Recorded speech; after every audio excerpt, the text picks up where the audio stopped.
Sophie, you've written this great book, Homage to the Seed. Tell us a little bit about that. Well, this book I will show you here.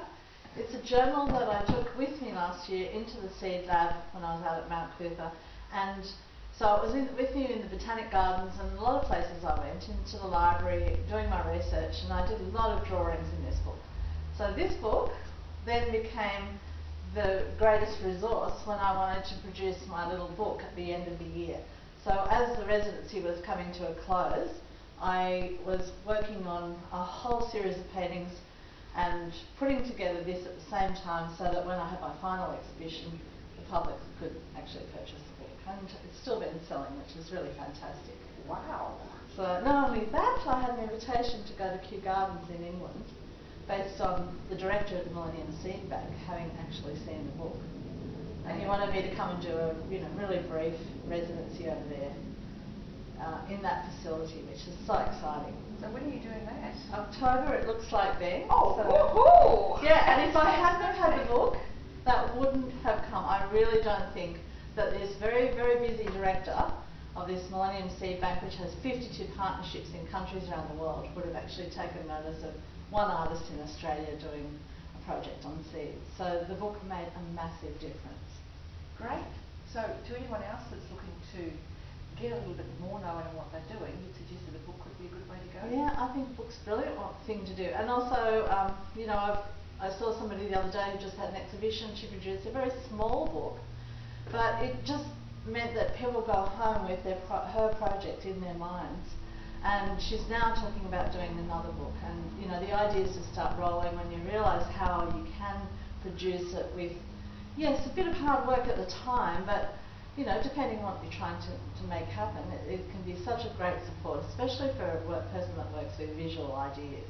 And as an artist, yeah, too, it gets your work into more people's hands, because obviously not everyone can afford the actual original piece of artwork. Absolutely, yes. And in fact, last year a lot of artists experienced a big slump in sales for obvious reasons that we all know about, but the book was something people didn't hedge about at all. They were very keen, and and some of those people came back to me and said later, now about your paintings. Yeah. Because they were living with the book, they actually were living with the much deeper content of what my work is about. And they remembered you, because obviously the book's lying around in the house, it's on the bookshelf somewhere. Yes. And they were looking particularly at seeds. Yes. And you're also very interested in the whole idea of seed saving, is that? Yes, seed saving. I'm very interested in both the biodiversity that's in the habitat and how we preserve that, and I'm also interested in agriculture and agro-biodiversity. So the food we eat and the plants that we have in our lives, that we don't even realise how much we're using plants in medical realm and all sorts of realms. Plants are really important to us. So. And the book you did while you were a resident at the Botanical Gardens, what prompted you to start to think about doing a book in the first place? Well, I've always kept journals all my life, and so it's quite natural for me to want to document things, to keep things in one place. And I was told when I was at the Gardens that there would be a fund to pay for a book. So I actually got told that about September, which was getting a little bit late, but I jumped on the opportunity. Wow. And I did my little quote and got the council's approval, and so I started going for it, producing the book. And then at some point, a week before it was going to the printers, I was told that there'd be no, I was just thinking, what was it? There was just a few problems. It had to get approval with council. It needed to go and sit on the shelf somewhere for a month. And when the book was due at the printers, I wasn't going to have it sitting on the shelf somewhere waiting for approval. I just thought, well, that's impossible. My exhibition will have come and gone. The opportunity for people to see my book will have flown out the window. And I just ended up self-funding. So that was all a bit of a hiccup, and very disappointing, because my whole year last year was an unfunded residency, and there actually wasn't a studio provided either, which is a great challenge for an artist. And I was extremely lucky in about July that I had somebody in the art community heard about my project, thought it was a fantastic project, and said, I'm going to support you, and she installed me in her gallery downstairs in the studio for 6 months. So that was Percolator Gallery in Paddington. Okay. So I was very lucky how I had other people come in to fill in a few of the gaps. And do you find that when you follow your heart, that happens, that you just do find that things come together, even though there's lots of obstacles along the way? Yeah, and well, you never know what will come your way. You can't, if you fret too much and get too sad about things that have gone wrong, you miss the opportunities. And last year was a very busy year, and well, who knew that getting that book together was so important. For then in February contacting the Millennium Seed Bank people in England, and then having them say come. So all those sorts of. I then thought, well, I don't mind having paid for my book. Oh, absolutely. And this is giving me this opportunity. And then when I'm sitting at my computer this year and I get emails coming from really random parts of the world or Western Australia from some environmental consultants saying, we'd like to buy your book, I think, this book's kind of gone out there. How amazing that people are tracking their way back to me. And I guess it comes from my blogging. I have 3 blogs and I have a website, and I'm on Twitter. So it's not accidental that people might come across my name. It is also a very special book too, because it's in an area that probably not a lot of other people are working in. Yeah. So you're actually quite an expert in this area? Yeah, expert, excuse me.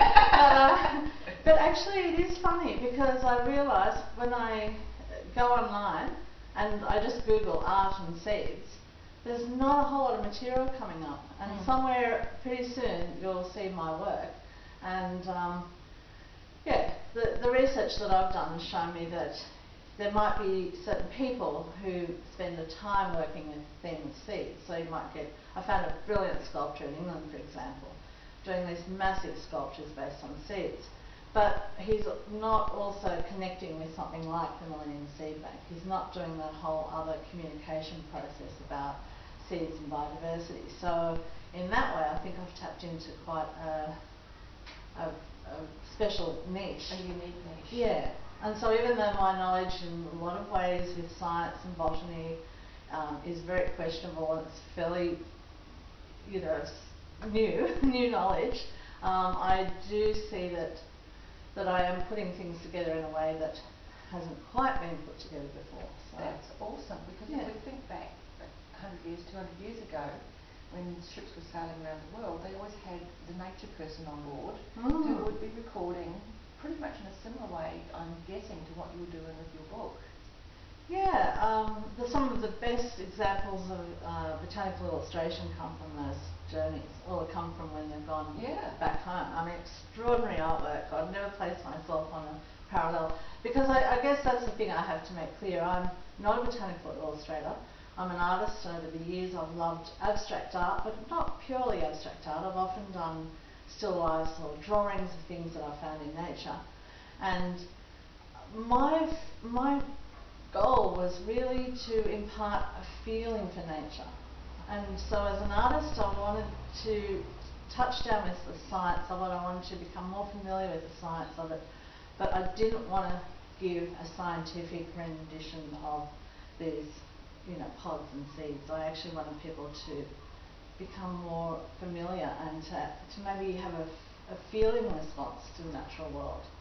And thinking that if they feel more for nature, they will care more for nature, and they'll support any measures that are put in place now for our sustainability and future. And I think that's so important that we do look at our sustainability, because we need to look after planet Earth, and we certainly, I believe, need to look after our food supplies. And that comes down to looking after our seeds. Yeah, absolutely. Sophie, it's been great having you along today, and it's been great speaking with you. We really appreciate the knowledge that you've put out to us. Oh, and we hope that we'll see you back sometime in the future. Thank you very much, good. Debra. Okay. It was a pleasure. We wish you all the best for the future.